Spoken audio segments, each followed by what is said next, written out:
Hello guys, welcome back to the Ayurveda channel. Hope you guys are doing well. तो previously video हम discuss कर चुके हैं सुश्रुत निदान स्थान के प्रथम अध्याय वात व्याधि के बारे में। आधा चैप्टर हमने उसमें बता चुका है। अगर आपने अभी तक उसको रेफ़र नहीं किया है तो आप प्लेलिस्ट में जाके उसे रेफ़र कर सकते हैं। तो आज हम उसी चैप्टर को कंटिन्यू करने वाले हैं। ये वात व्याधि का सेकेंड लेक्चर होगा और इसमें हम आज वात व्याधि सारा ख़त्म करने वाले हैं।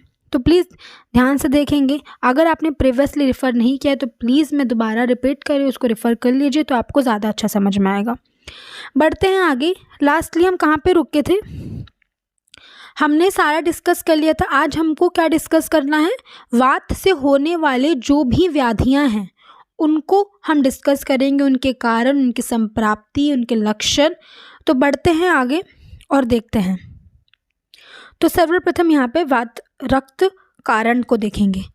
प्रायशः सुकुमाराणाम मिथ्य आहार विहाराणाम शोकश्च प्रमाद मध्य व्यायामश्च पीड़िनात्। ओके। ऋतु 7 में विपर्यात स्नेह आदीनाम च विभ्रमात् अव्यवाय च स्थूले वात रक्तम प्रकोपयन्ति। ओके। तो इसमें क्या बताया है कि कोई सुकुमार व्यक्ति यदि मिथ्य आहार विहार का सेवन करता है, शोक करता है, प्रमाद स्त्री का सेवन करता है, मध्य का सेवन करता है, अत्यधिक व्यायाम करता है और वो अगर ऋतु के विपर्याय आहार विहार का सेवन करता है और जो यहाँ पे बताया है, देखिए सबसे इम्पॉर्टेंट यहाँ पे है कि आहार विहार करने वाले स्नेहाधून, यहाँ पे बताया स्त्री संभोग करने से भी होता है और स्त्री संभोग न करने वाले को भी स्थूल मनुष्य को वात रक्त का प्रकोप होता है। तो इन पूरे चीज़ में इम्पॉर्टेंट क्या है, आपको ये याद रखना है यहाँ पे जो इसका वात रक्त का कारण है। आगे बढ़ते हैं। आधुनिक में वात रक्त को गाउट से कोरिलेट किया गया है, आप सभी जानते ही होंगे। अब देखते हैं। चरकने से आढ़्य रोग कहा है क्योंकि स्थूल और सुखिया में अधिक होता है। ओके। और अष्टांग संग्रह ने इसे क्या कहा है? अष्टांग संग्रह ने आढ़्य रोग बताया है, खुंड बताया है, वात बलास बताया है, वात शोणित बताया है। ठीक है। अब आगे बढ़ते हैं और देखते हैं वात रक्त के बारे में।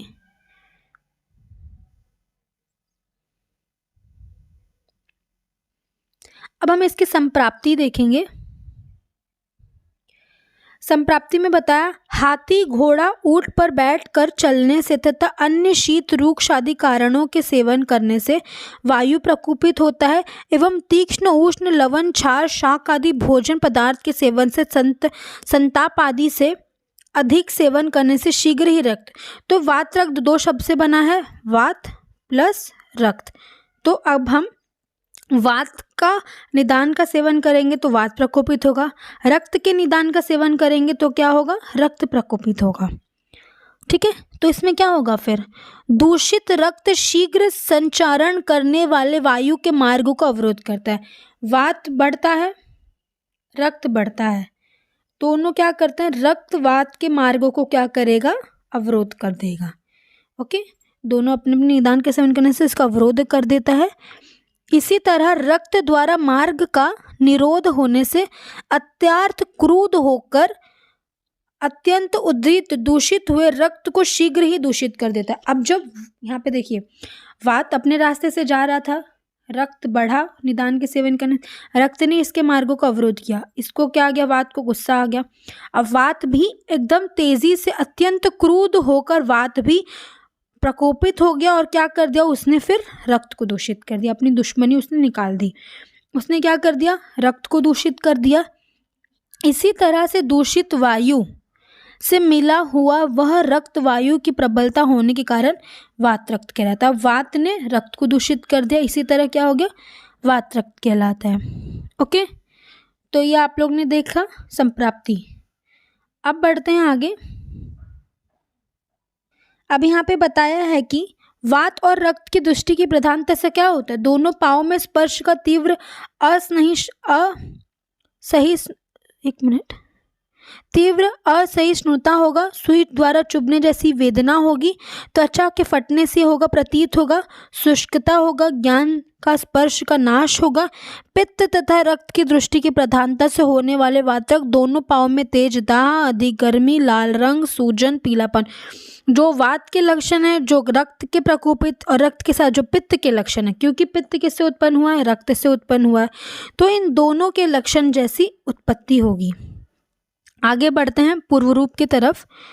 तो यहाँ पे क्या लिखा है, प्रग्रूपे स्थितिलो स्विन्नो शीतलो सविपर्यो विवर्ण्यतोद सुप्त गुरुत्व समवनतो।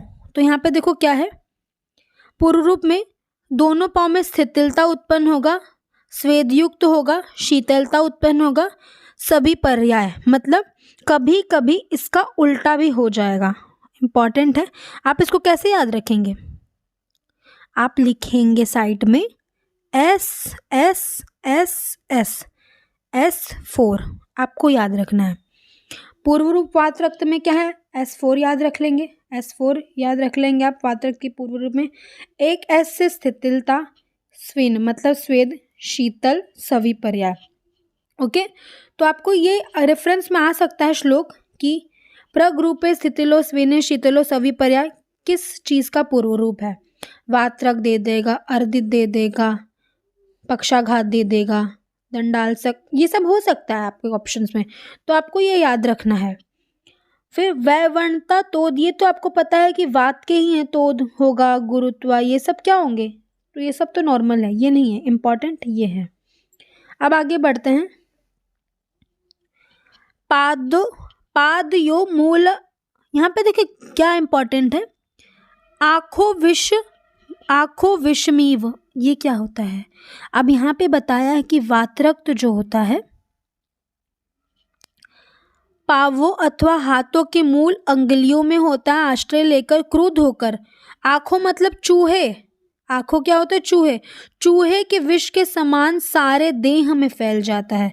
इसमें क्या बताया, रेफरेंस किसका दिया है, चूहे, ये बहुत इंपॉर्टेंट है, आप प्लीज़ इसे हाईलाइट कर लेंगे।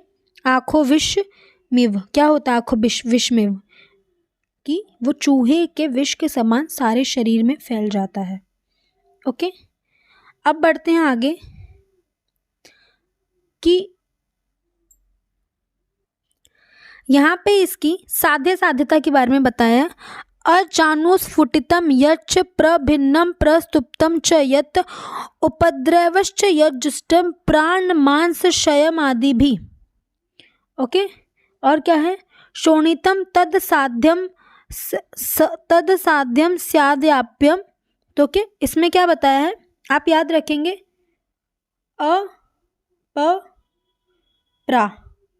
अपप्रा क्या है, अपप्रा क्या है, आप उसको याद रखेंगे, जैसे मैंने यहाँ पे टॉप पे लिखा है, ये देखें। तो इसके साध्यता में क्या है, जहाँ पे अजानुस्फुटित होगा, प्रभिन्न होगा और प्राण मांस की क्षय होगी, वो कैसा होगा, वो वातरक्त असाध्य होगा। बहुत इंपॉर्टेंट है, आपको देखना है विमर्श में। जिस वात रक्त में जानु पर्यंत स्फुटित हो जाए तथा त्वचा मांस आदि विदीर्ण होकर उनसे रक्त, लसिका, पोई आदि का स्राव निकलने लगे तो प्राण और मांस के क्षय उपद्रव हो से वात रक्त को असाध्य समझना चाहिए। तो असाध्य में आपको क्या याद रखना है,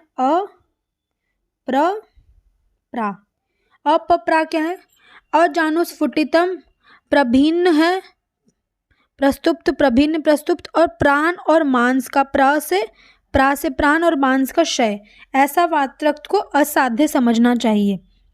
और क्या बताया, उपद्रव, और यहाँ पे बताया शोणितम तद साध्यम स्याद्याप्यम संवत्सरोस रोगिस्त, मतलब यहाँ पे क्या बताया, संवत्स मतलब जो 1 साल का पुराना होगा रोग वो याप्य होगा, 1 साल पुराना वातरक्त कैसा होगा, याप्य होगा। और कौन कौन से रोग हैं जो 1 साल होने के बाद याप्य हो जाते हैं, जैसे मैंने यहाँ पे टॉप पे लिखा, आप लिख लेंगे VCD। वातरक्त तो है, अभी पढ़ा आपने, एक शतशीन होता है और एक दूषिय विष होता है। शतशीन और दूषिय विष क्या होगा, 1 साल बाद वो याप्य होगा। तो एक ये 3 VCD, आप CDV जैसे भी याद करना चाहें याद कर लें। कि और कौन से रोग है जो 1 साल बाद होने के बाद याप्य हो जाता है? वातरक्त, शतशीन और दूषी विष। ओके, तो ये हो गया। अब बढ़ते हैं, ये वातरक था। अब बढ़ते हैं आक्षेप की तरफ। आक्षेप आप जानते हैं कन्वर्जन्स को कहते हैं। यदा तू धमनी सर्वा कुपितो अभ्यते मारुता, मतलब यहाँ पे क्या करता है, यहाँ पे वायु प्रकोपित होकर धमनी के द्वारा सर्व शरीर में संचार करता है। और इम्पॉर्टेंट क्या है, तदा क्षिप्तस्यु मुहुर्मुहु देहम मुहुर्शरा, मतलब जब वात कुपित, वात शरीर के सब धमनियों में प्रविष्ट होता है तब बार बार आक्षेप होने लगता है। तो इसी तरह बार बार आक्षेप से आने वाले रोग को आक्षेपण। मुहुर्मुहु देहम मुहुर्शरा, तो ये इसमें धमनी में संचार करता है, इंपॉर्टेंट पहला। दूसरा मुहुर्मुहुर देहम मुहुर्शरा, तो क्या बार बार जब वो वातक जो है धमनियों में संचार करता है तो बार बार उसमें आक्षेपण उत्पन्न होता है। ये इस लाइन का अर्थ है। अब आगे बढ़ते हैं। अब आते हैं अपतानक में। अब यहाँ पे क्या बताया है अपतानक के बारे में, तो अपतानक के बारे में देखते हैं। सो अपतानक संज्ञो या पाथ्य अंतरा अंतरा, मतलब जो कुपितवात रोगी को बीच बीच में गिराता है, जो कुपितवात रोगी को बीच बीच में गिराता है वह अपतानक है। तो यहाँ पाथ्य अंतरा अंतरा क्या है, बार बार जब रोगी वात कुपित होने की वजह से रोगी जब गिर जाता है तो पाथ्य अंतरा अंतरा। तो ये एक शब्द है जो आपको हाईलाइट करना है, पाथ्य अंतरा अंतरा। और इसमें किसकी, अपतानक में किसकी, वात की प्रधानता होती है। जब उसी वात में कफ की आवृत्ति आ जाती है, साथ में कफ, यदि कफ से युक्त वात धमनियों में जब अवस्थित रहता है तो उसको क्या कहते हैं, दंडपानक कहते हैं। तथा देह दंडे के समान स्तंभित कर देता है, उसे दंडपानक कहते हैं। वो कैसा होता है, कृच्छ साध्य होता है। कैसा होता है वो, कृच्छ साध्य होता है। ओके, तो यहाँ पे क्या है इम्पॉर्टेंट, अपतानक में कौन सी दोष होती है, वात दोष। दंडपानक में वात प्लस कफ। जब खाली वात दोष होगा अपतानक, उसमें रोगी बार बार गिरेगा। और इसमें क्या होगा, वात के साथ जब कफ भी मिल जाता है, धमनियों में संचार करता है, देह को नाम से ही पता चल रहा है दंडे के समान क्या कर देता है, स्तंभित कर देता है। स्तंभित तो क्या हो जाता है, दंडपानक कहते हैं उसे। Okay, important. और वो कैसा है, वो है कृच्छ साध्य है, कृच्छ साध्य। ठीक है, आगे बढ़ते हैं। और क्या लिखा है आगे, अब बढ़ते हैं धनुष हनु। यदि वात प्रकोप के कारण हनु संधि जकड़ जाए तथा अन्न का सेवन बड़े कष्ट से हो तो उसे हनुग्रह कहते हैं। क्या कहते हैं, वात प्रकोप के क्या कारण होगा, हनु संधि, मैंडिबल जकड़ जाए तो अन्न कैसा होगा, कष्ट से प्रवेश करेगा, उसे हनुग्रह। हनुग्रह में क्या होता है, वात की प्रधानता होती है। इसमें क्या होता है कि शरीर जो होता है, मैंडिबल जो होता है, हनुसंधि वो जकड़ जाती है, जिसके कारण क्या होता है, अन्न प्रवेश बड़ी कठिनाई से होता है। तो हनुग्रह अस्त्यदा सो अन्नम कृच्छन निमित्त, क्या होता है इसमें, अन्न बड़ी कठिनाई से प्रवेश करता है। आगे बढ़ते हैं। धनुस्तुल्य नमस्ते धनुस्तुल्य नमेदस्तु च धनुस्तंभक संज्ञका। इसमें क्या बताया है कि जो कुपितवात मनुष्य को धनुष के समान टेढ़ा कर देता है उसे धनुस्तंभ कहते हैं। ओके, जो शरीर, जो बात जब प्रकोपित होता है और शरीर को धनुष के समान टेढ़ा कर देता है। धनुष कैसा होता है, ऐसा होता है ना, कुछ ऐसा हम धनुष बनाते हैं। तो धनुष के समान जब शरीर टेढ़ा हो जाता है तो उसको क्या कहते हैं, धनुस्तंभ कहते हैं। अब आपको पता है हनुस्तंभ जो होता है दो तरीके का, मैं बताती हूँ। हनुस्तंभ, हनुस्तंभ और हनुग्रह। हनुग्रह अभी हमने पढ़ा क्या था, जब शरीर, जब हनुसंधि जो तो स्तंभित हो जाता है तो क्या होता है, अन्न कठिनाई से प्रवेश करता है, तो उसको हनुग्रह। धनुस्तंभ जब शरीर धनुष के समान टेढ़ा हो जाता है वो धनु। अब यहाँ पे क्या बताया है, जब बलवान कुपितवात अंगुली, गुल्फ, उदर, हृदय, वक्ष, गले में संश्रित होकर सिरा स्नायु को, प्रतान समूह को आक्षेपित करती, उस समय रोगी के नेत्र निश्चल हो जाते हैं, हनु स्तंभ हो जाती है, पार्श्व भग्न हो जाता है तथा कफ का वमन करता हुआ रोगी भीतर वक्ष के धनुष के समान। देखो अब जो हनु है, हनु स्तंभ और हनुग्रह मैं बता देती हूँ एक ही सेम है। हनुग्रह और हनु स्तंभ इस सेम है। हनु स्तंभ जगह के कारण हो नहीं पा रहा। हनु स्तंभ और हनुग्रह, हनुग्रह क्या है, सेम है, कंफ्यूजन नहीं होना चाहिए। सिर्फ डिफरेंस क्या है, हनुस्तंभ या हनुग्रह एक है बट उसके दो भेद हैं। क्या भेद हैं उसके, एक अंतरायाम है और एक बहिर्याम है। अंतराम और बहिर्याम में क्या डिफरेंस है, जब शरीर अंदर के साइड मुड़ेगा तो अंतराम और जब बाहर के साइड मुड़ेगा तो बाह्याम। तो जब शरीर देखो, ये सर है, ये शरीर है, ये शरीर ऐसे मुड़ा और ये पैर है, तो क्या शरीर अंदर के साइड मुड़ रहा है ना, शरीर, ये शरीर ऐसे मुड़ रहा है, ये पैर है। एक minute, let me draw clearly. ये सर है, शरीर ऐसे मुड़ा और ये पैर है, तो शरीर अंदर के साइड मुड़ा तो ये क्या होगा, अंतराम है। और जब शरीर है, ये शरीर, ये सर है और ऐसे बाहर के साइड मुड़ रहा है तो ये क्या है, ये है बहिर्याम, बाह्ययाम है। ओके, डिफरेंस ये है, ये अंतराम है, ये बाह्ययाम है। बट इसमें क्या होगा, लक्षण अलग हैं कि यहाँ पे बताया है कि जब प्रकोपित वायु में यही है, नेत्र स्तंभित वक्ष धनुष के समान हो जाते तो अंतर्याम, और यही प्रकोपित वायु जब शरीर के बाह्य स्नायु समूह में स्थित होकर शरीर को बाहर की ओर झुका देता है, इसमें वक्ष, एक मिनट, इसमें वक्ष कटी उरु का भंग टूटना हो जाता है और ये क्या होता है, असाध्य होता है। ओके, तो ये हो गया जो बाहिर्याम है, ये क्या होगा, असाध्य होगा। ओके, आगे बढ़ते हैं। यहाँ पे लिखा भी है, आप हाईलाइट कर सकते, तम साध्यम पूर्व, ये ठीक है। अब आगे बढ़ते हैं। यहाँ पे देखो ये अलग आचार्यों के हिसाब से भेद है, आप इससे कंफ्यूजन ना हो इसलिए इसमें लिखा है। दंडपानक क्या था, वात और कफ की प्रधानता थी। हनुग्रह और हनुस्तंभ सेम था। धनुस्तंभ क्या था, जब शरीर धनुष के समान टेढ़ा हो जाता है। अंतरायाम और बाहिर्याम क्या है, शरीर जब अंदर की साइड मुड़ता है तो अंतराम, शरीर बाहर की साइड मुड़ता है बाहिर्याम, और ये बाहिर्याम क्या है, असाध्य है। ओके, अब आगे बढ़ते हैं।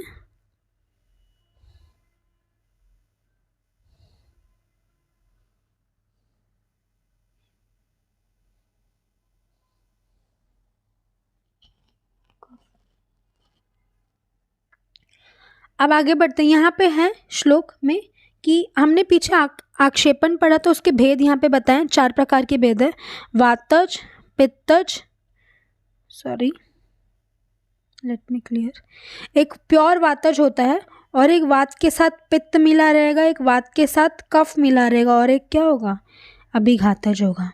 तो यहाँ पे क्या बताया, आक्षेपण के जो होता है भेद बताए गए हैं। 4 टाइप है, एक प्योर वातज होगा, एक वात के साथ पित्त का होगा, एक वात के साथ कफ का संयुक्त होगा और एक अभिघातज होगा। अब यहाँ पे बताया है,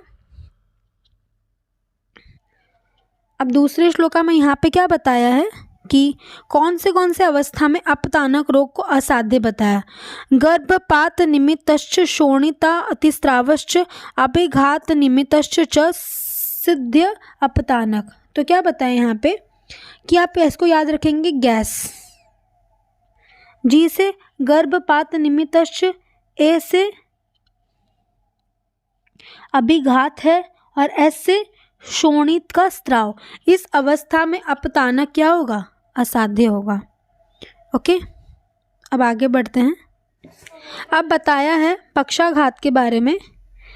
अधोगमा, सतिर्यगमा, धमनी, ऊर्ध्वगमा। तो यहाँ पे क्या बताया, जब अत्यधिक प्रकोपित वायु नीचे जाने वाली, टेढ़ी जाने वाली और ऊपर जाने वाले धमनियों में प्राप्त होता है तब क्या होता है, किसी भी शरीर के एक पक्ष के भाग में वो उनके संधि बंधनों को विमोक्षण करता है। यहाँ पे क्या बताया, अधोगमा, तिर्यगमा, धमनी, ऊर्ध्वगमा, यदा प्रकोपित तो अर्थ्यर्थ मात ऋष्वा। अब यहाँ पे एक आपने नया वर्ड पढ़ा है, मात ऋष्वा।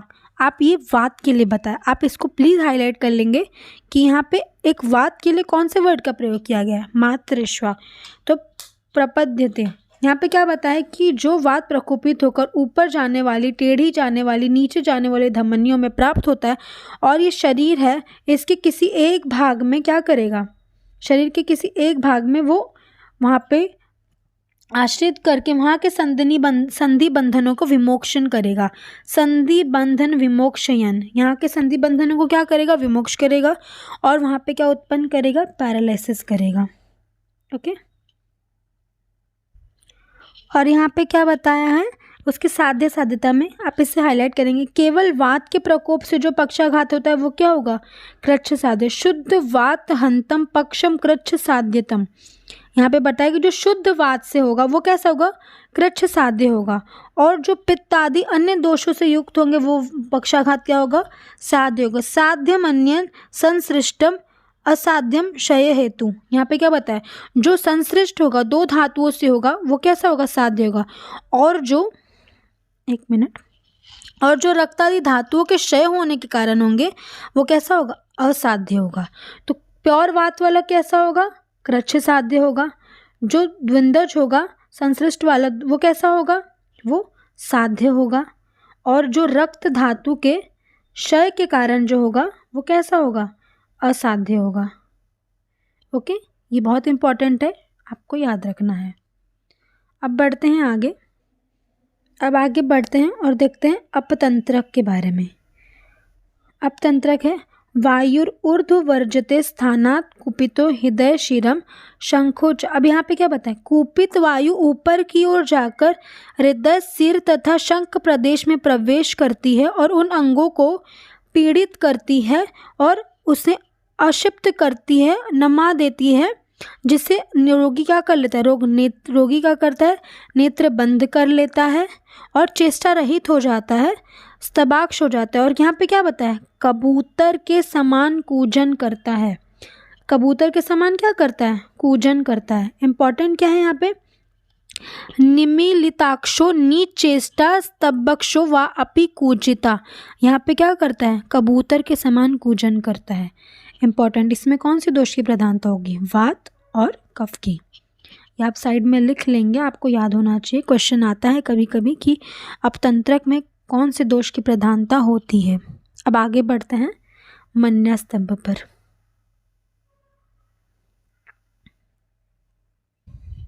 मन्यास्तंभ के बारे में बताया है, पहले उसका कारण, दिवा स्वप्न आसंस्थान विकृतो ऊर्ध्व निरीक्षण, अर्थात जो व्यक्ति दिवा स्वप्न करता है और विकृत आसन ऊंची नीची शैया पर सोता है और ऊर्ध्व निरीक्षण ऊपर की ओर देखता रहता है, उसको क्या होगा, मन्यास्तंभ हो जाएगा।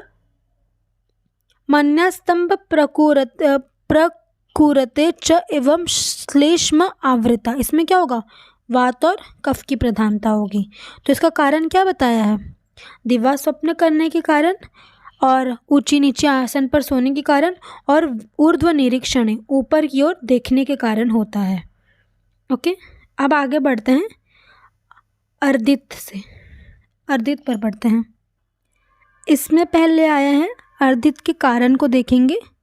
गर्भिणी सूतिका बाल वृद्ध क्षीणे और क्षीणे अवसुषय, मतलब जो गर्भिणी है, सूतिका है, बाल है, वृद्ध है और रक्तक्षय वाले व्यक्ति में, रक्तक्षय वाले व्यक्ति में, और यहाँ पे क्या बताएं, उच्च व्यवहार तो अर्थ, मतलब जोर से बोलने से, साधता कठिनाई, कठिन भोजन के सेवन करने से, हस्तो जुम्बतो भारदा विषमाच्छनापि, मतलब यहाँ पे बताया कठिन पदार्थ खाने से, हंसने तथा जिम्भालने से, बोझ उठाने से, विषम स्थान पर सोने से, सिर, नासिका, ओष्ठ, चिबुक, ढोड़ी, ललाट, नेत्र संधियों में प्रकोपित वायु क्या करता है, मुख को पीड़ित करके अर्दित रोग की उत्पत्ति करता है। ओके, यहाँ पे क्या बताया है, वायु प्रकोपित होगा इन कारणों की वजह से, फिर क्या होगा, वो वायु प्रकोपित होकर मुख को पीड़ित करके अर्दित रोग की उत्पत्ति करता है। अब देखते हैं इस रोग में क्या होगा, इस रोग में मुख का आधा हिस्सा टेढ़ा हो जाता है, गर्दन भी टेढ़ी हो जाती है और सिर कांपता है। ओके, यहाँ पे क्या होगा, गर्दन सिर टेढ़ी हो जाएगी, सिर कांपता है, बोलने में रुकावट उत्पन्न होगी, नेत्र कान नासा आदि भी विकृति उत्पन्न होगी तथा जिस पार्श्व में यह रोग होता है उस तरफ की ग्रीवा टेढ़ी और दांतों में वेदना होने लगती है। इसके पूर्व रूप में क्या बताया है, पूर्व रूप में जो इम्पोर्टेंट है वो उस पर आप ध्यान देंगे। रोमहर्षम, वेपथु, नेत्र विलम, उसके बाद इम्पोर्टेंट क्या है यहाँ पे, रोंटे खड़े होना, कंपन, नेत्र आविलम, आंसू मतलब लैक्रिमेशन होगा, वायु का ऊपर को वेग, त्वचा में सुन्नता तथा सुई चुभने सी पीड़ा होगी, मन्या और हनु की जकड़ाहट आदि लक्षण होते हैं। रोगों को जानने में चतुर्वैद्य इसे अर्दित कहते हैं। ठीक है, तो ये इम्पॉर्टेंट है पूर्व रूप, आपको इम्पॉर्टेंट, आप इसको कैसे याद रखेंगे, रोवेन, र से रो, आप इसको कैसे याद रखेंगे, इसकी पूर्व रूप अगर आपको ये आ जाए तो आप इसको याद रखेंगे रोवने, रोवने से क्या है, र से रोमहर्ष, व से वेपथु और न से नेत्र अविलम। ठीक है, र से क्या होगा रोमहर्ष, व से वेपथु और से नेत्र अविलंब। ओके, ये इसका है पूर्व रूप, ये इसका है पूर्व रूप हो गया। अब यहाँ पे बताया है साध्यता, क्षीण हुए नेत्र को खोलने तथा बंद करने की क्रिया से रहित, निरंतर अस्पष्ट बोलने वाले पुरुष का तथा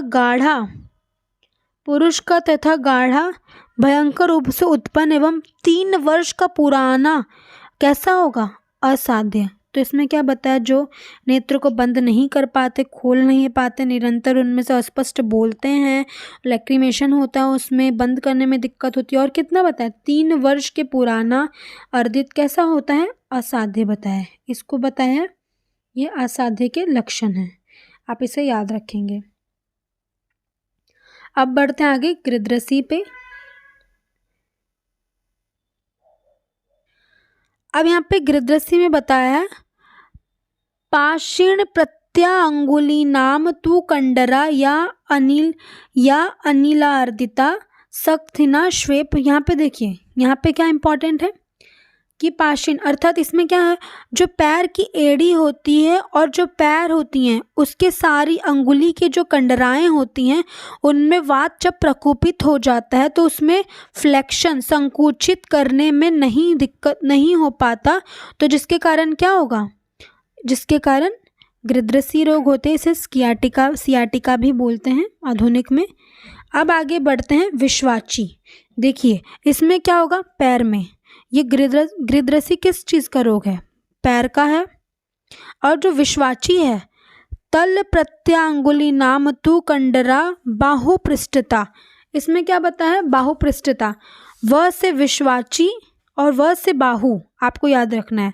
विश्वाची किसका, हाथ का रोग है। ओके, विश्वाची किस चीज़ का रोग है, विश्वाची जो होता है वो हाथ का रोग है। तो आपको यह याद रखना है, वी से विश्वाची, ब से बाह। तो इसमें क्या होगा, यहाँ पे विश्वाची में देखते हैं आगे कि विश्वाची में क्या होता है, बाहु पृष्ठ से लेकर हस्त तल की प्रत्येक अंगुली की कंडराएं जब प्रकोपित हो जाती हैं वात से और उसे बाहु को संकोच और विस्तार के रूप में कर्म का क्षय हो जाता है, उस रोग को क्या कहते हैं, विश्वाची कहते हैं। ओके, अब बढ़ते हैं, अब देखते हैं कि क्रोष्टुक शीर्ष मतलब वात शोणितजा शोफो जानु मध्य महारुजा शिरा क्रोष्टुक पूर्वतु स्थूला क्रोष्टुक मूर्वद। तो यहाँ पे क्या बताया, ये क्रोष्टुक शीर्ष किसका है, वात शोणितजा, वात और रक्तज रोग है प्रधान। इसमें क्या होगा, शोफा जानु मध्य महारुजा, इसमें क्या होगा, नी जॉइंट में, ये एक मिनट, ये नी जॉइंट में क्या होगा, महारुजा होगा, बहुत स्वेलिंग होगी, पेन होगा जानु के मध्य में। तो इसको किससे रिलेट किया है, कोष्टु पर्व, मतलब ये कोष्टु क्या होता है, सियार। यहाँ पे क्या बताया है, श्रृंगाल के सिर के समान मोटा हो जाता है शोथ, उसे कोष्ठुक शीर्ष कहते हैं, कोष्ठुक शीर्ष। तो सियार के सर के समान जो स्वेल होके हो जाता है तो उसको कोष्ठुक शीर्ष कहते हैं। अब आगे बढ़ते हैं। अब आने वाले जो हैं बहुत छोटे छोटे हैं, बहुत इंपॉर्टेंट भी है लेकिन, तो ध्यान से देखेंगे।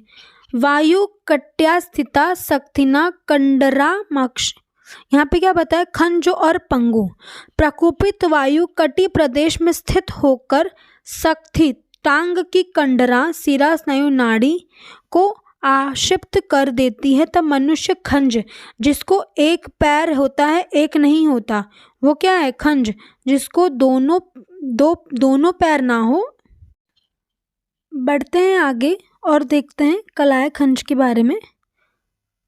यहाँ पे दिया है, प्राकमान वेपते यस्तु खंजनीव च गच्छति कलाय खंजतु विधान मुक्तम संधि प्रवर्धनम। जो मनुष्य चलने के समय कांपता है, लंगड़ाता हुआ चलता है तथा जिसके पाद संधियों के बंधन ढीले पड़ गए, उसे हम क्या कहेंगे, उसे हम कलाय खंज कहेंगे। ओके, और बढ़ते हैं आगे। वातकंटक। वातकंटक में क्या, नश्यते तु विषमम पादे रुजा कुर्यात समीरणम वातकंटक इत्येषेद विज्ञान खुड़ाश्रितम। खुड़ाश्रितम क्या होता है, मतलब ये प्योर वातज होता है। खुड़ मतलब एड़ी में स्थित वात, विषम ऊंची नीची भूमि पर पाँव रखने से उनमें वेदना करता है और उसे क्या कहते हैं, हम वातकंटक कहते हैं। अब बढ़ते हैं आगे। पाददाह। पाददाह में क्या होगा, पाददाह में पित्त और रक्त, कौन सा होगा, पित्त और रक्त होगा। पित्त पाद्यो कुर्यते दाहम पित्ताश्रिक सहितो अनिला विशेषता क्रमात् पाददाह तमादिश्यते। क्या है इसमें, पित्त के साथ जब रक्त मिलके विशेष वायु विशेषकर चलने के समय दोनों पाँव में, पाद वातकंटक में भूमि पे पैर रखने से वेदना हो रही थी, यहाँ पे क्या होता है, चलते समय दाह भी होता है, निकलता है और वेदना, तो उसे पाददाह कहते हैं। अब पादहर्ष क्या है, कफ और वायु। पाददाह में क्या इंपॉर्टेंट चीज़ क्या है इसमें याद रखने वाली, कि इसमें पाददाह में वात और रक्त था, पादहर्ष में क्या है, वात और कफ है। तो कफ और वायु के प्रकोप के कारण जिस मनुष्य के दोनों पाँव हर्ष में, हर्ष क्या होता है, मतलब हम जब कोई खुश होता है तो उछलने लगता है, तो उसी प्रकार पादहर्ष में झंझनाहट होता है, वात और कफ के कारण से युक्त होता है, तो उसे स्पर्श ज्ञान से रहित हो जाते हैं, उसे पादहर्ष कहते हैं। तो पाददाह में क्या होता है, वात और रक्त के कारण, पादहर्ष में वात और कफ के कारण होता है। अवबाहु क्या है, अंश संधि में होता है। अवबाहु क्या होता है, अंश संधि में, मतलब ये स्कैपुलर रीजन में अंश प्रदेश में स्थित वायु अंश संधि में बंधनों को शोषित कर देता है और उसमें क्या उत्पन्न कर देता है, स्कंद प्रदेश को, सिराओं को संकुचित कर देता है और अवबाहुक रोग उत्पन्न करता है। उसमें क्या होगा, अवबाहुक रोग उत्पन्न करेगा। अब हम देखेंगे बाधिर्य। इसमें इंपॉर्टेंट क्या है कि इसमें या तो शुद्ध श्लेष्मा होगा, वापी बाधिर्य, मतलब या तो इसमें शुद्ध श्लेष्मा होगा या फिर क्या होगा, वात के साथ प्योर वात हो गया तो शुद्ध वात होगा, या फिर क्या होगा, शुद्ध वात के साथ क्या होगा, कफ होगा। खाली वात भी हो सकता है, वात के साथ कफ भी।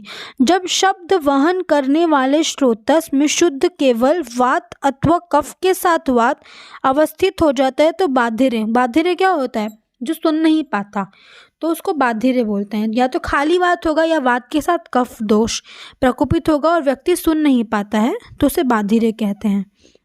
अब हम देखते हैं बाधिर्य को डेफनेस भी बोलते हैं। अब बढ़ते हैं कर्णशूल की तरफ। कर्णशूल में क्या इंपॉर्टेंट है, जिस मनुष्य के हनु संधि शंख प्रदेश सिर और ग्रीवा को भेदन करती हुई कौन, वायु कानों में शूल पैदा करती है तो क्या होगा, कर्णशूल होगा। ओके, अब बढ़ते हैं आगे और देखते हैं मूक मिन गदत्वम। कफ के साथ क्या होता है, वायु, कफ के सहित वायु शब्द को वहन करने वाली धमनियों का अवरोध करके मनुष्य को भाषण आदि क्रियाहीन कर गूंगा और क्या कर देता है, तुतलाना, जो तुतलाते हैं वो रोग उत्पन्न करता है, उसको ये कहते हैं। अब आता है तूनी और प्रतूनी। देखो इसमें इम्पॉर्टेंट क्या है पता है, तूनी और प्रतूनी में एक इम्पॉर्टेंट ये है, जैसे कि ये हमारा क्या है, एक मिनट, ये हमारा ब्लैडर हो गया, एक मिनट, इसको मैं थोड़ा सा लाइन के थिकनेस को कम करती हूँ। देखो ये हमारा क्या हो गया, ब्लैडर है, 1 मिनट, ये हमारा क्या है, ब्लैडर है, और ये हमारा क्या है, शिश मतलब पेनिस है, और इसके पीछे क्या होता है, आप जानते हैं, ये रेक्टम होता है, और रेक्टम से क्या नीचे होता है, गुदा। तो तूनी में क्या होता है, पीड़ा जो होता है यहाँ से स्टार्ट होके नीचे की तरफ आता है, यहाँ पे क्या होता है, ये है क्या है, यूरिनरी ब्लैडर है, पस्ती, ये शिश्न है, और ये रेक्टम है, यहाँ से क्या है, गुदा है। अब यहाँ से पीड़ा स्टार्ट होते नीचे रेडिएट होता है, उसको क्या कहेंगे हम उसको तूनी कहेंगे। और जब पीड़ा नीचे से स्टार्ट होके ऊपर की ओर जाता है तो उसको क्या कहेंगे, प्रतूनी कहेंगे। उसे क्या कहेंगे हम, प्रतूनी कहेंगे। तो यही है हमारा तूनी और प्रतूनी। एक मिनट, मल के आशय तथा मूत्राशय से उत्पन्न पीड़ा नीचे जाकर गुदा और मूत्रेंद्रिया को फड़काती हुई पीड़ा उत्पन्न करती है, उसे हम क्या कहते हैं, तूनी। और यहाँ पे यदि गुदा और मूत्र इंद्रिया से, तो यहाँ पे गुदा नीचे होता है, और जब नीचे से पेन ऊपर जाती है तो वो क्या होता है, प्रतूनी। और जब पीड़ा ऊपर से नीचे आती है तो उसे हम क्या कहते हैं, उसे हम तूनी कहते हैं। ओके, अब बढ़ते हैं आगे अध्यमान की तरफ। यहाँ पे प्रकोपित अधोवायु के निरोध कर भयंकर रूप से उत्पन्न आटोप गुड़गुड़ाहट, तो ये क्या होगा, अध्यमान। अध्यमान मतलब हमको जो पेट में जब गैस हो जाता है तो जो गुड़गुड़ाहट की शब्द उत्पन्न होती है उसे हम अध्यमान कहते हैं। ओके, अब बढ़ते हैं आगे प्रत्यध्यमान। इसमें क्या होता है, यदि कफ वायु के कारण अध्यमान की उत्पत्ति होती है, इसमें प्रत्यध्यमान में क्या होगा, वात प्लस कफ होगा। ओके, तो ये हो गया हमारा चैप्टर ख़त्म। और इसी तरीके से आप इसे पूरी तरीके से जैसे जैसे बताया जो इम्पोर्टेंट वो आप देख लीजिए। मिलते हैं नेक्स्ट लेक्चर में, तब तक के लिए लाइक शेयर एंड सब्सक्राइब।